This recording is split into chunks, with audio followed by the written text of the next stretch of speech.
Баршаңызға қайырлы күн. Біз Әл-Фараби атындағы Қазақ ұлттық университетінің жалпы медицина 2-ші курс студенті мен Асан Мереке және Яхия екеуміз фармакологиядан студенттің өзіндік жұмысы бойынша бізге берілген тақырыпты түсіндіретін боламыз. Hello everyone, I am Yahya and there is Mirki, my partner in pharmacology student individual work. Today we are going to explain opioid agonists. So first of all we are going to show you some case study. Келесі кезекте бізде осы бүгінгі тақырыпқа арнайы жасалған кейсімізді ұсынамыз. Бұл бізде жаңағыдай науқас ортопедке аяқтың жоғарғы бөлігіндегі ауырсыну туралы шағыммен жүгінді. Ол жаңағыдай ұзақ уақыт отыру, жүгіру немесе аяқ басу кезінде ауырсынуды сезінеді. Дәрігер оны физикалық тексеруден өткізді, бірақ нәтижелері қанағаттанарлық болған жоқ. Өйткені дәрігер бұлшықетті қабыну мүмкін деп ойлады. Дәрігер диагнозын растау үшін ол пациенттен рентген жасауды сұрады. Нәтижесі келесідей болды. Бұл жерде бізде дәрігердің ойы бойынша бұл аймақты бізде классификацияланған деп ойлады. So now when we move to the case, we can see there was patient went to the orthopedic specialist complaining of pain in the top of his foot, and he felt like pain with when he's sitting for long periods, or when he's running or putting pressure on his foot. So the doctor did physical examination of him, but the result was not clear, and the doctor thought there will be maybe muscles inflammation. So in order for the doctor to confirm the diagnosis, he asked the patient for X-ray. So the result of the X-ray was that the doctor it has a multiply results. So the doctor that there maybe will be calcification on the bone. We can. Жаңағы айтып өткеніміздей, рентген сәулесінің нәтижесі дәрігерге түсініксіз болды. Өйткені бұл жағдайда бірнеше мүмкін жағдайлар күтілді, яғни бірнеше варианттар күтілді. Сондықтан да дәрігер диагнозын одан әрі растау үшін бізде пациентті магниттік резонанстық бейнені, яғни МРТ-ны тағайындады. Сосын бізде нәтижесі келесідей болды. So the result of X-ray was not clear. So because there is more possibility expected in this case, so the doctor ordered for MRI to confirm the diagnosis of the patient. Біз бұл МРТ-дан көретініміз, яғни мына аймақтарда қосымша сүйек өскенін байқаймыз. So when we are going to MRI, we can see there is pony growth or abnormal pony growth here. Рентгенолог нәтижесі көлемі шамамен 2-5 см, шеміршек қақпағы бар, максималды қалыңдығы 8 мм болатын кішкентай вертер аймағында шыққан сүйек өсуі байқалды. Яғни бізде жаңағыдай МРТ-да көргеніміздей қосымша сүйектің өсуі байқалған болып саналады. Бұл болса да әртүрлі мөлшердегі бірнеше порпылдақ денелер бар екенін көрсетеді.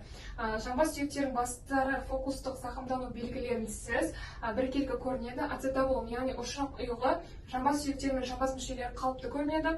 Және жұмсақ сіндердегі немесе кез келген басқа ауытқулардың пайда болу белгілері бар. Жамбас түзілуінің немесе сұйықтықтың жиналу белгілері жоқ. Осы сынақтардан кейін дәрігер хирургия туралы ойлануға мәжбүр болды, яғни хирургиялық операция жайында. Және де ол аурудың қаншалықты, яғни операцияның қаншалықты қауіпті екенін білеміз, бірақ ол осы сүйек қосымшасын алып тастау керек. Яғни бізге бұл сүйек қосымшасын алып тастау керек. Науқасты бұл жағдаймен, яғни хабардар еттік. Сосын бізге дәрігер бізге жаңағыдай науқасқа ота жасалды. Және де ота сәтті аяқталды. Операциядан кейін дәрігер науқасқа ауырсынуды басу үшін морфин тағайындады. So for the radiologist result was there is a pony outgrowth seen in raising from the truncatric region measuring approximately 2 × 5. So with the cartilage cap measuring 8 mm in the maximum thickness. So a large surrounding pulsa displaying and compressing the orthopedic extrans muscles noted. So the pulsa is connecting multiple loose bodies of vertical size. So however, bone scan is advised for further evaluation. So the formal heads appear homogeneous without evidence of facial lesion. So acetabulum, pelvic bones and pelvic organs appear normal without evidence of soft tissue, masses or any other abnormality. So no evidence of pelvic masses or fluid collections.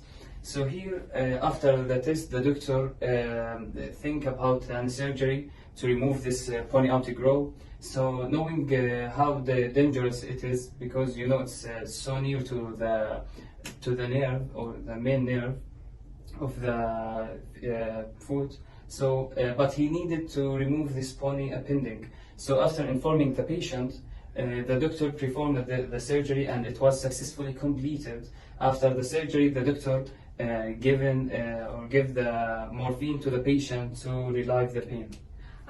Бір айтып өтетін жайт, бізде бұл кейс практикамыздан алынып жасалынды, яғни біздің практикамызда осындай пациент келді, және де ол пациентке хирургиялық ота жасалды. Хирургиялық отадан соң бізде ауырсынуды басу үшін морфин тағайындадық.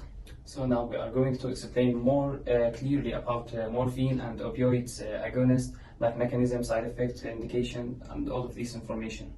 Яғни біз сіздерге қазір опиоидты агонистерін, соның ішіндегі морфиннің әсер ету механизмін, показания, противопоказания, побочный эффект барлығын түсіндіретін боламыз. So let's move to the opioid agonist mechanism of action, and especially for the morphine, because we mention it in our case. So first of all, when you are looking for the presynaptic, you can find some calcium channels, opioid receptors, and neurotransmission. And for the postsynaptic part, you can find some potassium channels, opioid receptors also, and some neuropathic receptors, because you know that's like it's faster response. So first of all, you know the function of the calcium channels. When it's activation, there will be release of neurotransmission. But the function of opioid receptors, when the opioid substance binds to its receptor, it can inhibit the releasing of the calcium channels. It can inhibit the calcium channel. That leads to what? To inactivate the neurons, the neurons active. So the main second function of the opioids, it can also flux the potassium. That leads to what? To make hyperpolarization. That also lead to what? To reduce the. So after the hyperpolarization, it's lead us also to reduce the pain. So that's the mechanism of how the morphine works to reduce the pain of the patient. So let's move to the contraindication of the morphine. First of all, the respiratory disturbance due to the respiratory center depression or severe abdominal pain of all etiology, severe hepatic cell insufficiency and brain injury, like acute alcohol intoxication, and children under 2 years of age. All of these under to the contraindication of the morphine. Келесі кезекте морфиннің қарсы көрсеткіштеріне тоқталар болсақ, ол бізде жаңағыдай тыныс алу орталығының әсерінен тыныс алудың бұзылуы, депрессия, бауыр жасушаларының ауыр жеткіліксіздігі кезінде, және де ми жарақаты, бассүйекшілік гипертензия, эпилепсиялық статус, және де жедел алкогольдік интоксикация, және де 2 жасқа дейінгі балаларға қарсы көрсеткіштер көрсетеді. So that's all, guys.